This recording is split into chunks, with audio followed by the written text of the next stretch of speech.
के कहने पर एक बार फिर से एक नए टॉपिक को लेकर के आ गए हैं, जो टॉपिक है हमारा क्वाड्रेटिक इक्वेशन।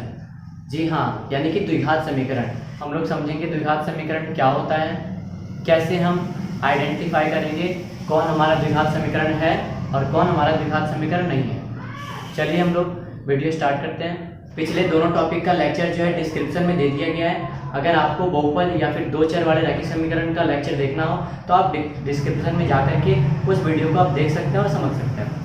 आइए हम लोग आज का जो हमारा टॉपिक है बहुत ही शानदार टॉपिक है और बहुत ही अच्छा टॉपिक है ये, है ना। इस टॉपिक में हम लोग कुछ नया भी सीखेंगे और जानेंगे कैसे सॉल्व होता है ये। चलिए हम लोग समझते हैं क्वाड्रेटिक इक्वेशन, है ना। देखिए द्विघात समीकरण हम किसे कहेंगे। अच्छा, आप लोगों ने बहुपद का लेक्चर तो देख लिया है।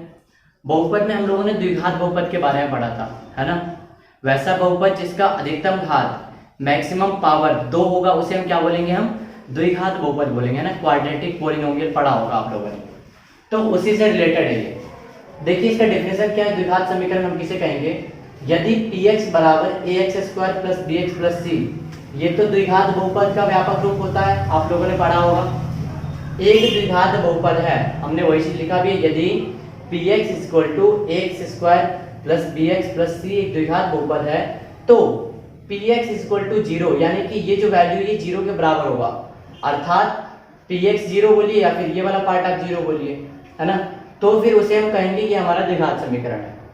ठीक है, कहने का मतलब अगर हम द्विघात बहुपद को 0 के बराबर कर दे तो वो हमारा क्या कहलाएगा, द्विघात समीकरण कहलाएगा वो। ठीक है, देखिए इसका व्यापक रूप क्या हो गया फिर, ax² + bx + c = 0, जहां a आपका 0 नहीं होना चाहिए, क्योंकि अगर a 0 हो गया फिर तो x² भी 0 हो जाएगा और x² वाला अगर टर्म नहीं बचा तो द्विघात कहलाएगा वो, नहीं कहलाएगा। इसीलिए a जो है कि हमारा 0 नहीं होना चाहिए, कंडीशन आपको पता होनी चाहिए। b c यहाँ पर कोई भी वास्तविक संख्या है, ठीक है, a b c तीनों हमारा कोई वास्तविक संख्या है, लेकिन हाँ a जो है कि 0 नहीं होना चाहिए। ठीक है, देखिए एग्जांपल से भी हमने समझाने की कोशिश किया आपको। हमने ये 5x² + 7x + 2 ये px ले लेते हैं, ये हमारा एक क्या है, ये एक बहुपद है। अभी ये द्विघात बहुपद है हमारा, लेकिन जब हमने इसको 0 के बराबर कर दिया, जब हमने इसको 0 के बराबर कर दिया तो फिर हम इसे क्या कहेंगे, ये हमारा द्विघात समीकरण है। देखिए इसका घात भी तो है ना, तो कहने का मतलब हमारा जब द्विघात बहुपद को 0 के बराबर कर दें तो वो हमारा द्विघात समीकरण कहलाएगा। ओके, देखिए फिर हमने द्विघात बहुपद में शून्यक की भी बात की थी कि इसके दो शून्यक होते हैं, अल्फा और बीटा। ठीक है, उसी प्रकार यहाँ पर द्विघात समीकरण में हल होता है, इसको हम क्या कहेंगे, अल्फा बीटा को हल। हालांकि दोनों सेम ही है, जो यहाँ पे शून्यक होता है वही उसी का सिर्फ यहाँ पे नाम हम क्या बोलेंगे, हल। यहाँ पे हम लोग बहुपद का शून्यक निकालते थे, यहाँ पे हम लोग समीकरण का क्या निकालेंगे, हल निकालेंगे। उम्मीद है आप लोग को यहाँ तक समझ में आ गया होगा। अब हम लोग समझते हैं कि द्विघात समीकरण को समझते हैं और भी एग्जांपल लेकर के कि कौन द्विघात समीकरण होगा और कौन द्विघात समीकरण नहीं होगा। अब देखिए हम लोग बहुत ही अच्छे क्वेश्चन से हम समझते हैं इस चीज को, हम नोट कर लीजिए इसको। चलिए अभी तक द्विघात समीकरण का हम लोग डेफिनेशन समझे और उसके बारे में और भी सारी बात जानते हैं। अब हम लोग क्वेश्चन से समझते हैं। जैसा कि देखिए आपको क्वेश्चन में दिया गया है, या आपके बुक में भी क्वेश्चन होगा, ठीक है, और इसलिए आप बढ़िया समझिए इस चीज को ताकि आपके बुक के क्वेश्चन बने। देखिए निम्नलिखित में से हमें पहचानना है कौन कौन द्विघात समीकरण है। यहाँ पे हमने आपको 5 क्वेश्चन दिए हैं, आपको इसमें से बताना है कौन द्विघात समीकरण है। देखिए बहुत सिंपल सा फंडा है ना, कि अगर जो इस रूप में होगा ax² + bx + c = 0, उसे हम क्या बोलेंगे, वो द्विघात समीकरण है। खैर उतना भी छोड़िए, है ना। अगर आपको x का पावर 2 मिल जाए, द्विघात हो जाए, तो बोलेंगे द्विघात समीकरण है। बाकी से हमको मतलब है नहीं, है ना, ये रहे या ना रहे फिर भी हमको कोई मतलब नहीं है। आपको बस ये देखना है कि उसमें x² वाला टर्म है या नहीं। लेकिन आप इसमें भी गलती कीजिएगा, अभी हम क्वेश्चन बता रहे हैं ना, उसमें और भी बात आपका क्लियर होगा, आप समझते जाइए। अभी तक हमको ये मेन रखना है कि x² वाला टर्म होना चाहिए तो ही वो हमारा द्विघात समीकरण होगा।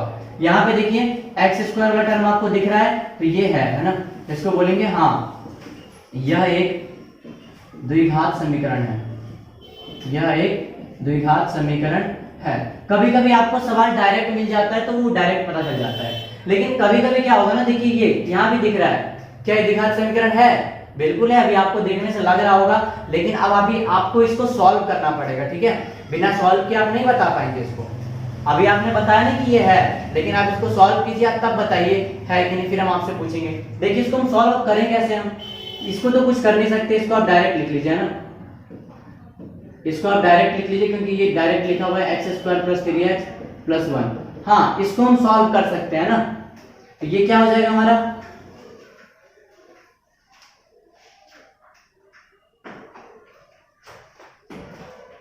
ये a माइनस बी का होल स्क्वायर आपको पता होगा, a माइनस बी का होल स्क्वायर क्या होता है, a स्क्वायर फिर प्लस बी स्क्वायर, है ना, और माइनस वाला है तो माइनस का 2ab, तो 2 दूनी 4x हो गया ये, ठीक है। अब आपको पता है ना, देखिए बराबर के इधर भी एक्स स्क्वायर है और बराबर के उधर भी एक्स स्क्वायर है, तो अगर इस एक्स स्क्वायर को हम इधर लाएंगे तो ये माइनस का होगा और दोनों कट जाएगा, ये ऐसे भी हम कैंसिल आउट कर सकते हैं इन दोनों को, है कि नहीं, या फिर आप उसको इधर ले आइए फिर भी माइनस में हो जाएगा वो। देखिए ध्यान दीजिए आराम से, हम इसको अभी नहीं काट रहे हैं, ये एक्स स्क्वायर है, इसको इधर ले आते हैं ये माइनस का आएगा, फिर ये प्लस का 3x है, इसको भी इधर ले आइए, ये प्लस का आएगा, ये प्लस का 1 है, इसको भी इधर ले आते हैं, ये माइनस का 4 इज इक्वल टू 0। लेकिन ये क्या, एक्स स्क्वायर वाला तो टर्म ही कैंसिल हो गया और ये आया 7x, 4 में से 1 गया तो -3 इज इक्वल टू 0। क्या बताइए, तो ये द्विघात समीकरण है क्या, नहीं ना है, क्यों नहीं है, क्योंकि यहाँ पर ये एक्स स्क्वायर वाला टर्म ही नहीं है। तो आप शुरू में देख के नहीं बता दीजिएगा कि ये है ना, हमने पहले बोला था कि एक्स स्क्वायर को ध्यान में रख के चलिए, लेकिन थोड़ा सिंप्लीफाई करके भी। तो यह द्विघात समीकरण नहीं है।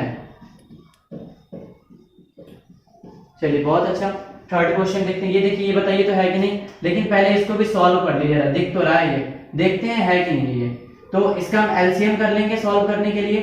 1 और x का एलसीएम क्या आएगा, x आएगा, 1 से अगर डिवाइड करें x में x ही आएगा और x का x से गुना क्या हो जाएगा, x स्क्वायर, प्लस x से x का डिवाइड 1 आएगा, 1 को 3 से मल्टीप्लाई करेंगे तो 3 आ जाएगा, ये बराबर x स्क्वायर, ठीक है। अब आप क्या कीजिए, क्रॉस मल्टीप्लाई कर लीजिए, है ना, इसका 1 से गुना करेंगे x स्क्वायर प्लस 3 आएगा और इसका x से गुना करेंगे ये हो जाएगा x क्यूब। अरे ये क्या, ये तो वैसे ही दिख रहा, पावर हमको 2 तक ही रखना है ना, कि 3 वाले को भी बोल देंगे हम द्विघात समीकरण, ये तो त्रिघात टाइप का लग रहा हमें, तो नहीं ये भी नहीं होगा, फिर तो इसको ही बोल देंगे हम यह द्विघात समीकरण नहीं है, यह द्विघात समीकरण नहीं है। बहुत अच्छा जी, ऐसे ही आप लोग बस बने रहिए, फिर हम सारे क्वेश्चन को यहीं पे ला देंगे हम, ठीक है। चलिए चौथा नंबर क्वेश्चन देखते हैं। देखिए इस बार ये भी दिया हुआ है इस टाइप में, तो इसको आपको सॉल्व करना पड़ेगा। आपने सॉल्व किया होगा अलजेब्रा में। गुना कैसे करते हैं, पहले इस वाले का इन दोनों से गुना करेंगे हम, 2x का इन दोनों से, x माइनस 3 से, फिर इस वाले का गुना करेंगे -1 का इन दोनों से, x माइनस 3 से। ये हो गया इस तरफ का। अब उस तरफ का करते हैं, इस x का उन दोनों से गुना करेंगे हम, x माइनस 1 से, फिर इस +5 का उन दोनों से गुना करेंगे हम।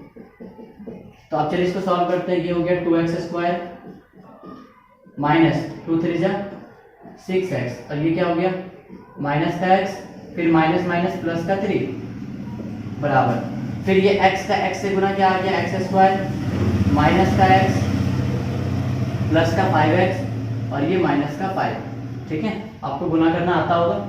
अब क्या करेंगे, ये दोनों टर्म ऐड हो रहे हैं ना, इसको हम ऐड कर सकते हैं। ये 2x स्क्वायर हो गया, ये माइनस का 6 और माइनस का 1, टोटल हो गया माइनस का 7x प्लस का 3।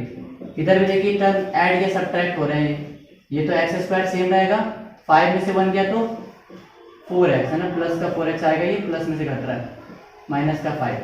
अब आप क्या कर सकते हैं, उस सारे टर्म को आप इधर ले आ सकते हैं, फाइनली तब देखेंगे कि बचा या नहीं बचा। तो ये हो गया 2x स्क्वायर, इसको ले आएंगे इधर माइनस का x स्क्वायर, फिर ये है माइनस का 7x और इसको ले आएंगे तो हो गई माइनस का 4x, ये प्लस का 3 है, इसको ले आएंगे तो ये होगा प्लस का 5 इज इक्वल टू क्या बच गया 0। अब देखते हैं सिंप्लीफाई करके, 2 में से 1 चला गया, फिर भी 1 बच गया x स्क्वायर, 7 और 4 माइनस का टोटल 11x हो गया ये, और ये 5 और 3 क्या हो गया 8 इज इक्वल टू 0। कहने का मतलब x स्क्वायर वाला टर्म तो है ना इसमें, तो ये जो है यह द्विघात समीकरण है, ठीक है, यह द्विघात समीकरण है। 4th नंबर क्वेश्चन बताइए, ये है कि नहीं है। सिंपल वैसे ही दिख रहा होगा, ये तो है, और ओके ये रहा।